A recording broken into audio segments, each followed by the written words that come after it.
हिमांशु मिश्रा आज अपने इस वीडियो में बिहार बोर्ड के क्लास 10th का दूसरा पोएम ये है ऑडी ऑन सॉलिट्यूड।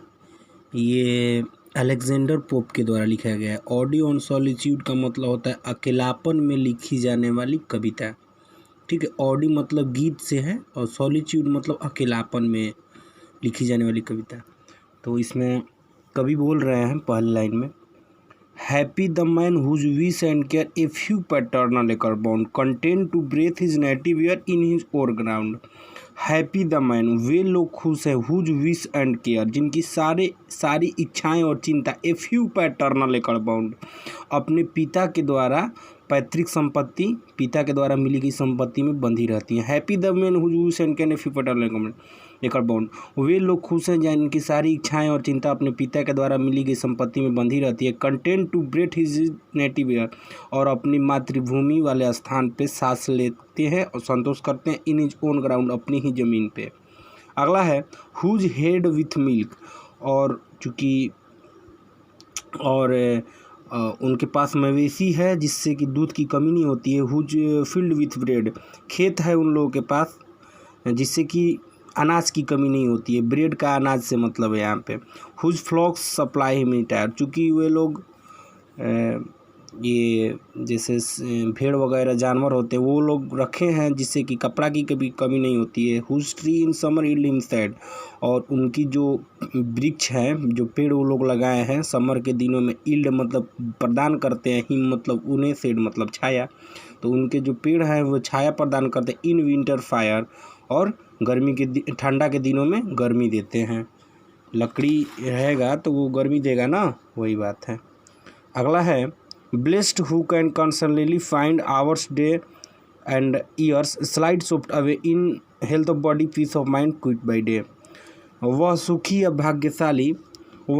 या भाग्यशाली है जो सांसारिकता से चिंता मुक्त है, घंटे दिन साल शांति से गुजारते हुए शरीर से स्वस्थ है, मन में शांति है और दिन भर निश्चिंत रहता है। Sound sleep by night, study and ease together mixed with recreation and innocence with most does please with meditation. ये है कि रात में गहरी निद्रा में सोते हैं, अध्ययन करते हैं, आराम करते हैं, साथ साथ मिले हुए मधुर मन बहलाव और निश्चित जो अत्यधिक आनंद देता है, चिंतन मनन के साथ रहते हैं। अगला है 10 let me live unseen unknown, 10 unlimited let me die steal from the world not a stone tell where I लाई।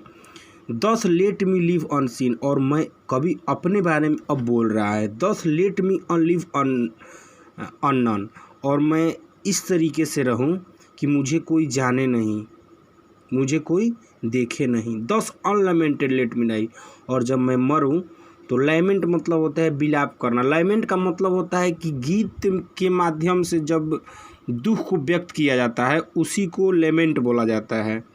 ठीक है, तो अनलिमिटेड मतलब 10 अनलिमिटेड लेट मी डाई, जब मैं मरूं तो मेरे मरने के बाद कोई रोए ना, कोई विलाप ना करे। स्टील फ्रॉम द वर्ल्ड, चुपके से इस दुनिया से चला जाऊं। Not a stone tell where lie, और जैसा कि ये जहाँ पे मैं मरूं वहाँ पे स्टोन पत्थर पे ये मेंशन न किया रहे कि ये व्यक्ति का मौत इतने डेट को हुआ, जन्म इतने को हुआ था, ये कभी बोलना चाहता है। और इसका आप लोग को समरी भी हम बता दे रहे हैं। इसका समरी ये है कि ये सबसे पहला चीज़, this is composed by Alexander Pope and in ode on solitude Alexander Pope present his idea of a happy life. He considers quietness, self-sufficiency, and solitude necessary for happiness. The poet says that a happy man is he who has inherited a few acres of land from his forefather and whose wishes and care are limited to those few acres of land. He is contented to breathe his native air. He is satisfied with what he has.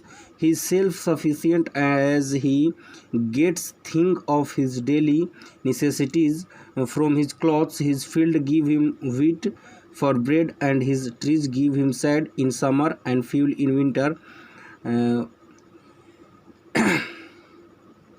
worldly care do not trouble him. He passes his life very easily and happily with good health and peace of mind. His days are quiet.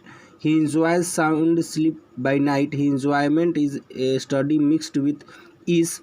He lives an innocent life. He passes his time happily, quickly, and in deep meditation.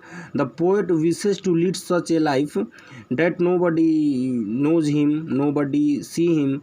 He wants to live seen. He wants to live seen and unknown, unseen and unknown. He wants to die unlamented. He does not want anybody to weep over his death, and there should not be any tombstone on his grave to tell the world where he lived in peace.